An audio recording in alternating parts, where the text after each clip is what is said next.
Sneakerheads and basketball enthusiasts like this is the only land, and we are back with a performance review for the Jordan Tatum 3s. This right here is Justin Delgado, class 2026. And we can just get right into it. For traction here, you have a herringbone. I don't know. I didn't perform in these. Just to give you guys a heads up, I didn't perform in these. That's why I waited for him to be here. I did go through the 1s and the 2s, but his school is sponsored by Jordan. So he already just gets the sneakers for free. So I figured I'll just let him do it.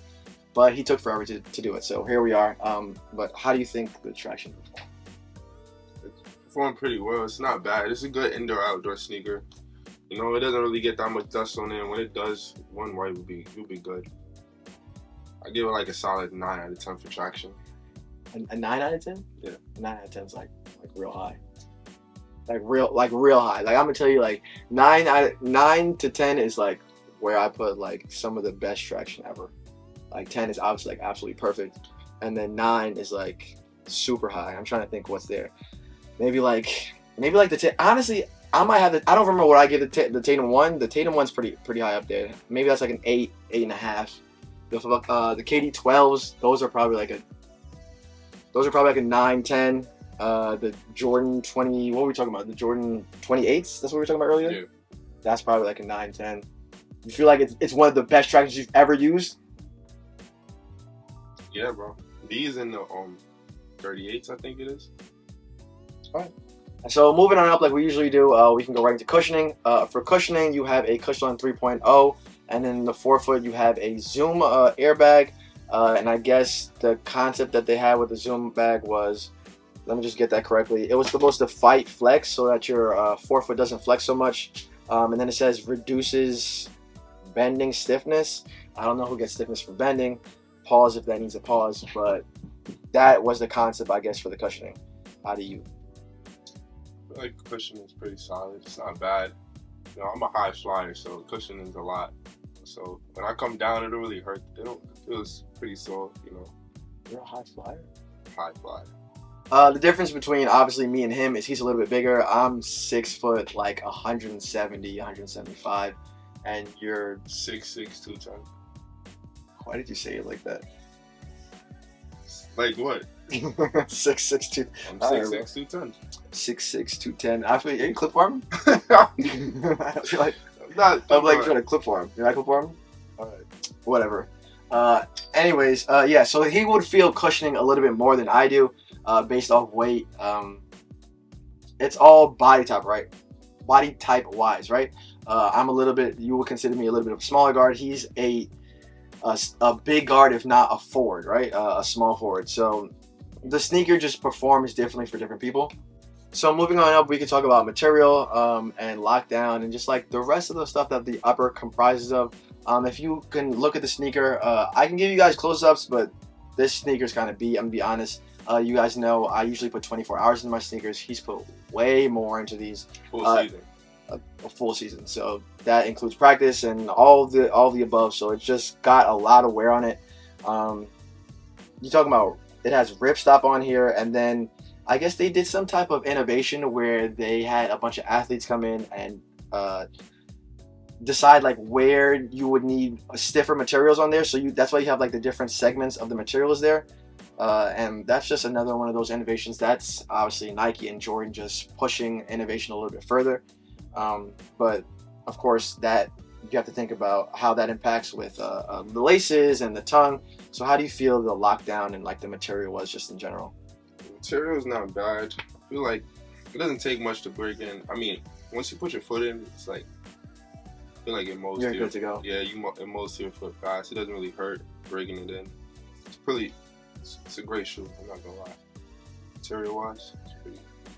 What I will say though, you played a full season in these? Like a full season, like there was like, you swapped out sometimes, didn't you? Majority, 8 times out of 10 I wore those shoes. Because if you want to talk about material, you have the insole, which is literally peeling off the front. And when it comes up the side, it's peeling off as well. You have the sides by where you tie the laces on the upper. That's also coming off. So is this going to last a full season? Yes. Are you probably going to have to get another pair? For sure.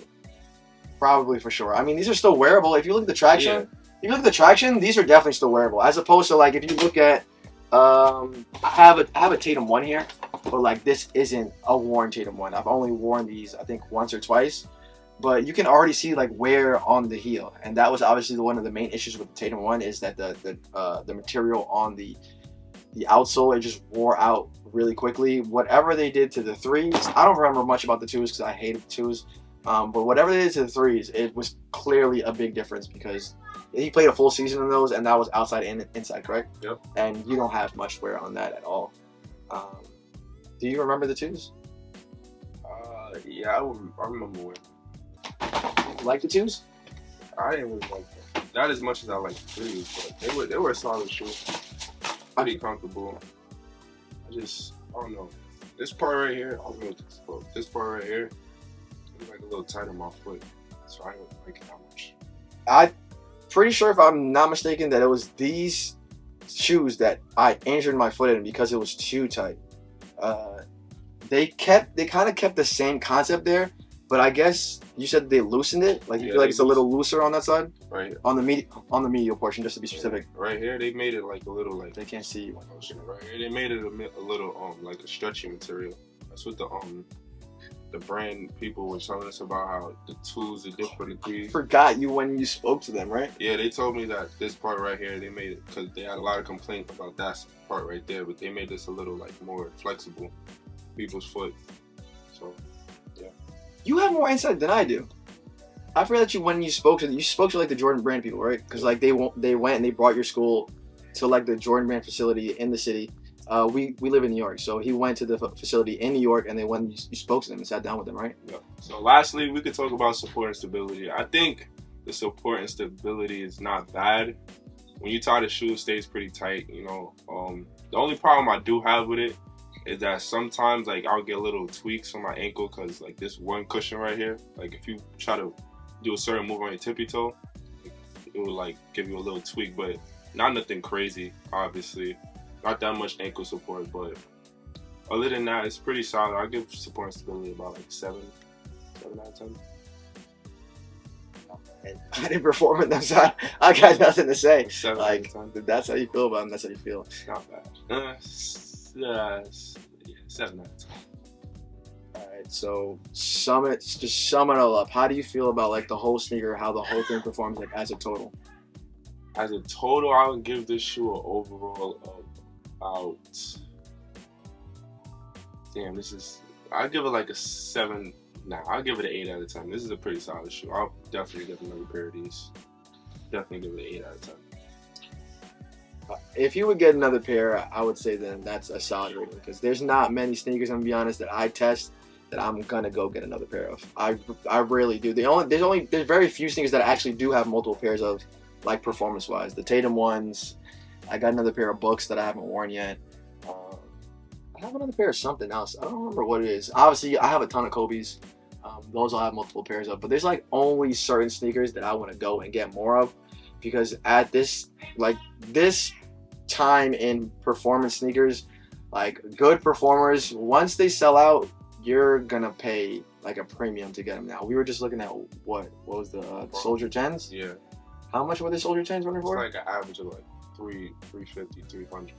Yeah, and I got these at the clearance rack for, what was it, $50? Yeah. With like the 2 discounts that I got them for $50. Now you're talking about an increase to $350. So to go like say that you'll go get another pair just to have another pair on ice for whenever, I feel like that's a pretty good rating for these. So is there anything else that you feel like you need to share about the Tatum 3s? Nah, that was pretty solid shoe.